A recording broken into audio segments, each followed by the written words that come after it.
Hey, what's up, everybody? Pat here, great recovering alcoholic and addict, just like every day.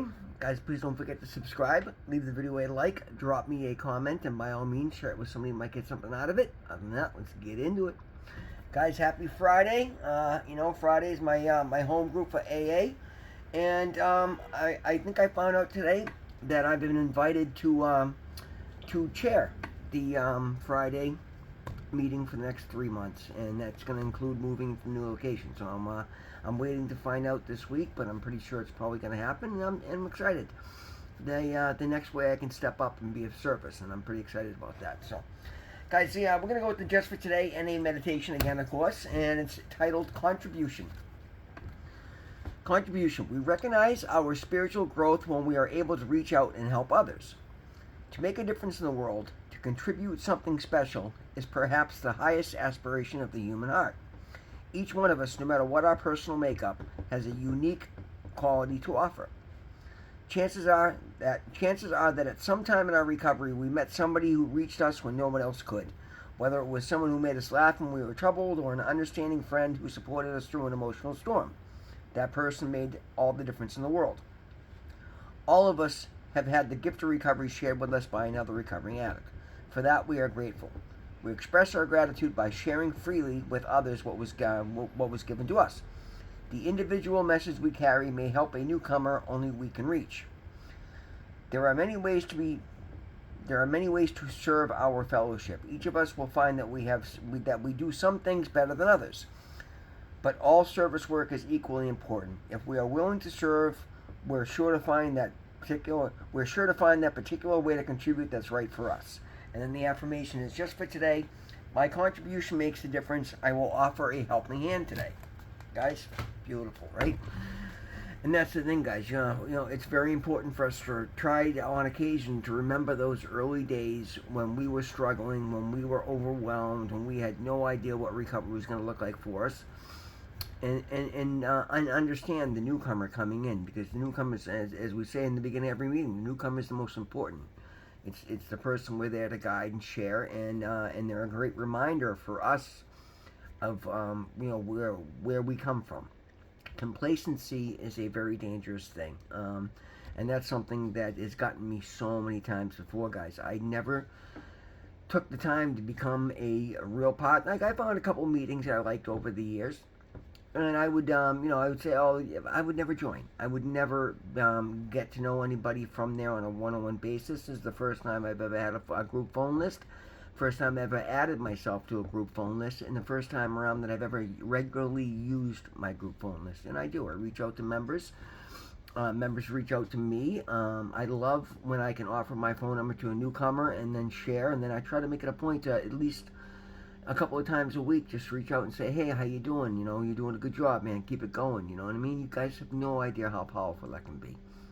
I know for myself, when I started this off and I went to my very first meeting, I was very concerned about going back to my job, which again I ended up quitting, and I expressed that, and a couple of members were very quick to come out and offer me their phone numbers, and I gave them mine. And when I couldn't come back for a few days because it's a noontime meeting and I did have to work, I was so impressed that a couple of people took the time to text me, asked me if I was doing okay, if I was safe, if I was, if there was anything I needed. And those are people that are my friends today, guys. Like, it meant the world to me. So I try to do that for another addict. Myself, I've chosen to step up. I've chosen to make my life about service, and particularly in recovery. And I like to share, and I like to grow and expand in ways. And so many times I've been tempted to go, you know what? I could probably grow my YouTube channel faster if I stopped focusing on recovery.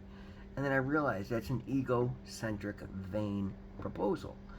At the end of the day, I can do the most good in recovery because it's what I have the most experience with. It's where my authentic value lays. So I don't care, right? And God has been so good to me. He's allowed me. He's given me the opportunity to start my business, and my business is absolutely thriving. I'm a worker. I'm not somebody to sit around and do nothing all day anyway. So even if this channel was booming and I was making money off it, I'd still be going to work every day because it's what I enjoy. It's what my natural skill set is. It's what comes easy to me. Again, this is very important to me because this allows me to live, allows me to maintain my sobriety, and it allows me to reach out and help somebody else, and that means the absolute world, because this allows me to love who I am, right? Allows me to gain back all the self-respect. It's been a powerful thing for me, guys, because it's one thing I always had problems getting over is putting my former life behind and starting afresh, and then not having it constantly come back and haunt me. And one thing this channel has done is not that it's really come up, but actually I guess it kind of has. I was doing an alcohol assessment last night after I posted my video for, I haven't drank in 25 years, but again, that thing out of Rhode Island that I'm clearing up, part of that is I got to do a driver recertification class, and before you can do the class, I had to do an interview with a risk assessment counselor for substance. Mine was for alcohol because it was a chemical test refusal back in 1997, and immediately I could have blown the whole thing off by just explaining that I hadn't had a drink for 25 years, but I can't do that today. I was very honest with her, and I said, well, yes, I haven't drank in 25 years, but I immediately picked up drugs, and I've been struggling with drugs this whole time, and I explained to her that I'm coming up on 9 months of sobriety now, but not 25 years by any means. And I explained to her, yeah, and she did. The questions then started being tailored to substance abuse as opposed to strictly alcohol. And I was running the risk of putting myself into further treatment because I'm telling her, yeah, well, I've been, cocaine and heroin, fentanyl, this, that, the other. But it didn't matter because I know where I'm at today. And I know God's going to put in my life what needs to be there. So if this woman felt I required something, then I was willing to do so because I do. I enjoy being in recovery, right? But when I sat down and gave her the totality of the program that I'm working, I sent her a link to my YouTube channel. I told her about my Riverside recovery, the fact that I'm taking courses at Harvard, that I've opened my business. And by the end of it, the woman wanted the link to my YouTube so she could share it with other people struggling. And that's awesome, right? Help me grow my audience and help me reach a bigger audience. Because at the end of the day, this isn't about growing an audience. This is about helping another, recovering addict or somebody that's struggling, and hoping some of these lessons will guide somebody through, and hoping that people know there's someplace they can go every day, and there'll be another recovering addict posting a message for them to hear. That's why I do this, guys, and that's what makes me feel good about myself. The fact that I'm showing up consistently, leaving my mark, and sharing my experience, strength, and hope, and that's everything to me. What that's done for me. It's taken all those years of fucking up and just being a detriment to society, and it's removed all the shame and guilt because now I'm actively participating in my recovery and actively stepping up and trying to lead by example. And that's the thing, guys. Knowing that I'm going to come and post a video every day is always in the forefront of my brain. So throughout my day, if I feel an old behavior coming up, I'm like, I can't do that. Because I know as soon as I start doing anything like that, I can't get on here and honestly share that I'm working the program to the best of my ability if I'm not. I mean, this is maybe not that there's many watching, but who cares? I'm watching. My higher power knows. Everything I have, I base everything on leaps of faith and on the universe treating me right, God treating me right because I'm being right. Guys, I put a past behind me that not many people could. And it kills me when I hear somebody say, oh, well, they're holding this against me, this against me. Guys, very few people have a record as nasty as mine. And again, it's not, it's not murder and things of that nature, but it's a lot. There is I don't even want to know, I wouldn't even want to guess. But again, I've been sentenced to prison 15 times. I spent 4 years homeless in the street, overdosed a couple times, high-speed car accidents, 4 OUIs. These are things that not many people can just say don't longer affect me because they allow them to affect them. They continue doing actions that allow people to hold those things over their head. But I've found, and this is what I was challenging myself to find out, that by doing all the things that I'm doing in conjunction with each other, that nobody's doing any of that, guys. It proved to me when I was pulled over in Somerville, doing 52 and a 25, running a red light on a cell phone, and the officer gave me a written warning and let me go, and I've got the worst driving record in the world, and I should have been arrested on the spot. And the guy said, no, Mr. Keller, we know who you are, and we know everything that you're doing, and we're really happy with you, That's the thing, guys. Your record, your past doesn't have to hold you back if you're willing to do whatever it takes to get out ahead of it and do enough good to outweigh the bad that you did while you're out there. And again, oh, Jesus Christ, I got to go do all this, that, and the other thing? Yeah. Yeah, if you want it forgiven, you've got to make up for it. I want it forgiven, so I'm willing to make up for it. I do a lot. My days are very full. I work very hard, whether it's, helping others, showing up at my meetings, going on speaking commitments, posting my videos, posting on TikTok, running my business, paying my insurance, renting my garage, dealing with so many people, doing favors for people, looking out for another recovering addict. Because at the end of the day, everything I do is seen by my higher power, and that's all that matters. And therefore, he makes sure that all the relationships and all the experiences in my life are balanced out by the work that I'm doing. And guys, if you don't think it's working, come on, look at the last 8 months of my life. It's amazing. Like, it's nothing short of miraculous, because it started with my heart. God changed my heart. The first promise he made me is that I shed that which didn't serve me, he would remove the negativity from my heart. And you ask anybody that interacts with me and has since I've gotten clean, and they'll tell you right now, there's not an ounce of negativity anywhere in me. I see the good in everything. And that's a gift. Like, that is a rare gift, and I understand that. And I received that gift because that's the promise God made to me to get me to put down the drugs. And I knew full on. I took that leap of faith. I promised God. And that's when I sat in bed and tried to detox, and thank God he put somebody in my life to save me, because I was so delusional at that point that I thought he was going to, supernaturally, medically clear me and not make me go through withdrawals. And that wouldn't have been right, because part of getting clean is going through the pains of what you did to your body so that you don't want to do that again. I understand now that those are all important steps. That 12 days of agony is something I don't ever want to experience again. That not being able to get out of bed and feeling that weak and thinking I was never going to be able to move and be like I am today is something I never want to experience again. But I wouldn't know that. How did I not experience that this time around? That's what I mean by there's something to be said for learning the lesson in every situation.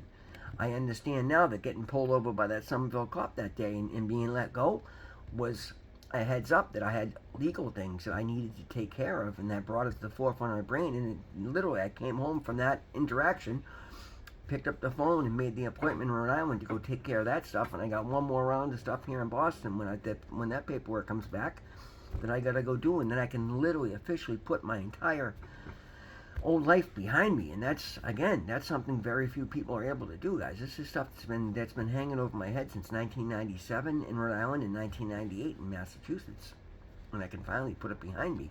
And again, once I do that, then I've got a couple more, maybe even not, I think maybe 2 or 3 more years until I can start petitioning the courts to have my record sealed and have my record expunged. And when I do that, then I can start applying for a license to carry. And as long as I'm still here in Somerville, leading the life that I am and publicly, I don't think there's any question that I'll get it. I got nothing violent, nothing domestic on my record. And that's amazing to me, guys. If you told me, 5-6 years ago that I'd be doing any of this stuff, I would have laughed. No, there's no human way. And that is part of what kept me out in addiction. I didn't believe that there was any way I could live a life that would be worth living because of all the shit that I put myself through. But again, that is because I now know I can, because I turned it over to my higher power. That's the importance, guys.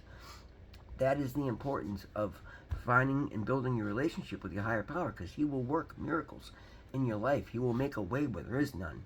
He will get you to where you need to be, even if you think it's physically impossible to get there. That's exactly what he's done with me, and that's why it's so incredibly important for me to share my story with another recovering addict, because again, when I sit there and share my testimony and then say where I am today, there's nobody out there that says, well, I got it way worse than him. Like, the totality of what I've been through is not worse than anybody else, but it's equal to anything anybody else has suffered out there. And the fact that I know that I've proven that I can do it opens the door and lets anybody know that they can do it. And that is literally the reason I started this channel. That is the download that I got when I was sitting in rehab, talking and going over experiences. People were absolutely one by one shocked and amazed. That's again, God made sure I took note of this. That was where the download came from. Every single day in there, I was pulled aside by somebody going, wow, when we look at your paperwork and we see the experience and then we hear you talk, it's absolutely one of a kind. Like, nobody gets through what you've gone through and keeps the attitude and the upbeat and the positivity that you have. And I understood at that point. And again, I'd go and I'd pray and I'd meditate on it, and it would come back to me that that's my gift, that's my soul's true purpose, and I'm here to share that with the world. And that's why I'm doing what I do. Guys, every one of us has something to contribute. And I hope you don't, this video didn't come off as me tooting my own horn, but I'm sharing how I came to the conclusion of what it is I'm here to contribute, so that maybe you can analyze your life in that same way, guys, because I can't do everything alone. Again, the whole everything, and I don't care which form of recovery, AA, NA, smart recovery, whatever, it is all peer-to-peer support and then counselor support. So none of it is one-man island. It is all, in order for any of it to succeed, all of them, I don't care which one you're a part of, it all requires us to make our own contribution, to do our part. Every one of us has something to contribute, and there may be somebody out there that only you can reach. There might be somebody only that identifies with what I've been through and only I can reach. And it would be incredibly selfish of me not to share what I have to share, because I'd be denying somebody else access to possibly what they need to recover their own life, right? You got to think about it that way, guys. You got to understand there's a reason for all of this. Be part of the solution. Be part of something bigger than yourself, and then reap the rewards, because it starts from within, guys. I'm not talking about getting paid for it. I'm not talking about, no, I'm talking about feeling good about who you are. Taking action that allows you to love the person that you're becoming. That is the biggest thing, guys. Of all the beautiful blessings that I've received, Harvard, my business, the bank account, the pickup truck, my Harley. No, none of it. It is the fact that I love who I am. I enjoy my life. I get up and I'm actively happy every single day. That's something I could never, ever say prior. That's the most important thing there is. Guys, always remember, God loves you. I love you. Thank you so much. We'll see you in the next one.